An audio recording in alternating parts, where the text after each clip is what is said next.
भारत की आजादी से पहले की राजनीति में आदर्श और पद के बीच टकराव गहरा था। ये कहानी उसी दर्द को सामने रखती है। एक पिता जो सत्ता की चमक में खो गया और एक बेटा जो अपने सिद्धांतों से समझौता नहीं करता। आगे जो होता है वो दिल तोड़ देता है। चलिए सुनते हैं प्रेमचंद की मार्मिक कहानी आदर्श विरोध।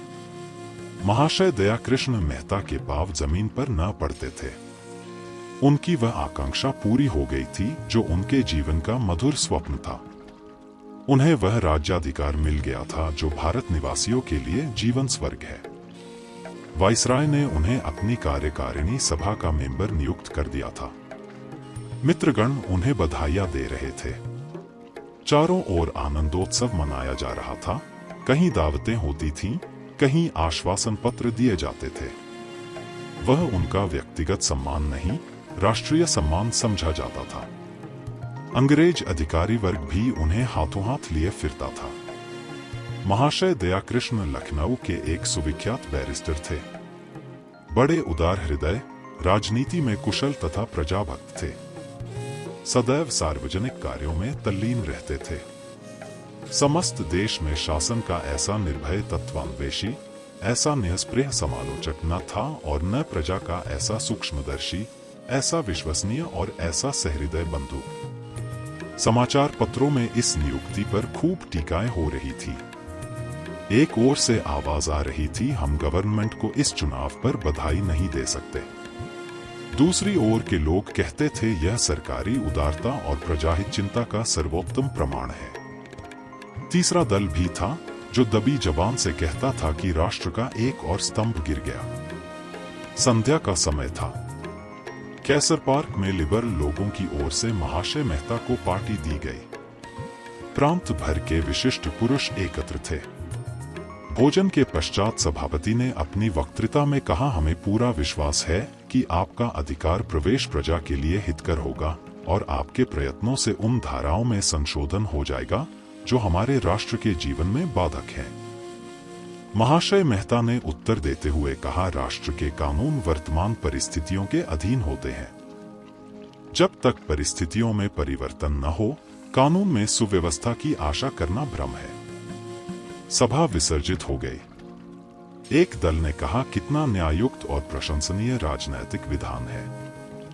दूसरा पक्ष बोला, आ गए जाल में। तीसरे दल ने नैराश्यपूर्ण भाव से सिर हिला दिया पर मुंह से कुछ न कहा। मी दया कृष्ण को दिल्ली आए हुए 1 महीना हो गया। फागुन का महीना था। शाम हो रही थी। वे अपने उद्यान में हौज के किनारे एक मखमली आराम कुर्सी पर बैठे थे। मिसेज रामेश्वरी मेहता सामने बैठी हुई पियानो बजाना सीख रही थी और मिस मनोरमा हौज की मछलियों को बिस्कुट के टुकड़े खिला रही थी। सहसा उसने पिता से पूछा, यह अभी कौन साहब आए थे? मेहता काउंसिल के सैनिक मेंबर हैं। मनोरमा वाइसराय के नीचे यही होंगे? मेहता वाइसराय के नीचे तो सभी हैं। वेतन भी सबका बराबर है, लेकिन इनकी योग्यता को कोई नहीं पहुंचता। क्यों राजेश्वरी, तुमने देखा अंग्रेज लोग कितने सज्जन और विनयशील होते हैं। राजेश्वरी, मैं तो उन्हें विनय की मूर्ति कहती हूँ। इस गुण में भी ये हमसे बढ़े हुए हैं। उनकी पत्नी मुझसे कितने प्रेम से गले मिली। मनोरमा, मेरा तो जी चाहता था उनके पैरों पर गिर पड़ूं। मेहता, मैंने ऐसे उदार, शिष्ट, निष्कपट और गुणग्राही मनुष्य नहीं देखे। हमारा दया धर्म कहने ही को है। मुझे इसका बहुत दुख है कि अब तक क्यों इनसे बदगुमान रहा। सामान्यतः इनसे हम लोगों को जो शिकायतें हैं उनका कारण पारस्परिक सम्मिलन का न होना है। एक दूसरे के स्वभाव और प्रकृति से परिचित नहीं। राजेश्वरी, एक यूनियन क्लब की बड़ी आवश्यकता है जहां दोनों जातियों के लोग सहवास का आनंद उठावे। मिथ्याद्वेष भाव के मिटाने का एकमात्र यही उपाय है। मेहता, मेरा भी यही विचार है। घड़ी देखकर 7 बज रहे हैं। व्यवसाय मंडल के जलसे का समय आ गया। भारत निवासियों की विचित्र दशा है।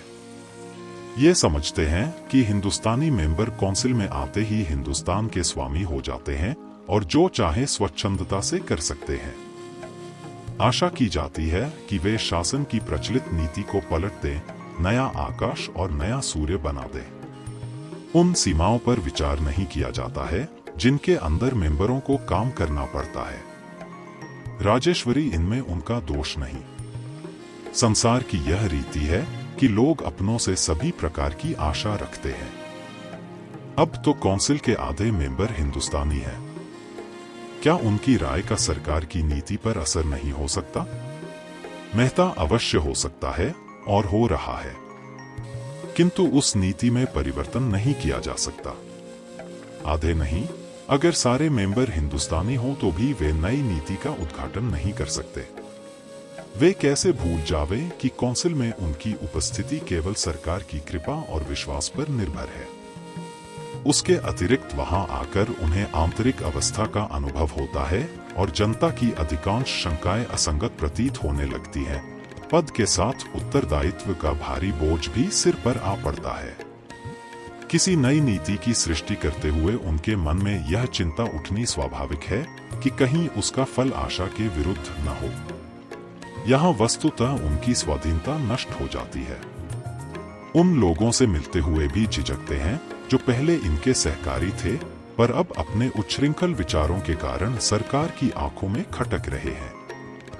अपनी वक्तृताओं में न्याय और सत्य की बातें करते हैं और सरकार की नीति को हानिकर समझते हुए भी उसका समर्थन करते हैं।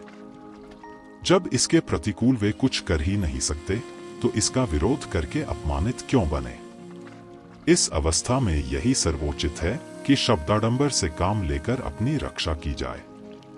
और सबसे बड़ी बात यह है कि ऐसे सज्जन, उदार, नीतिज्ञ शुभ चिंतकों के विरुद्ध कुछ कहना या करना मनुष्यत्व और सद्व्यवहार का गला घोटना है। यह लो, मोटर आ गई। चलो, व्यवसाय मंडल में लोग आ गए होंगे। ये लोग वहां पहुंचे तो करतल ध्वनि होने लगी। सभापति महोदय ने एड्रेस पढ़ा जिसका निष्कर्ष यह था कि सरकार को उन शिल्पकलाओं की रक्षा करनी चाहिए जो अन्य देशीय प्रतिद्वंद्विता के कारण मिटी जाती हैं।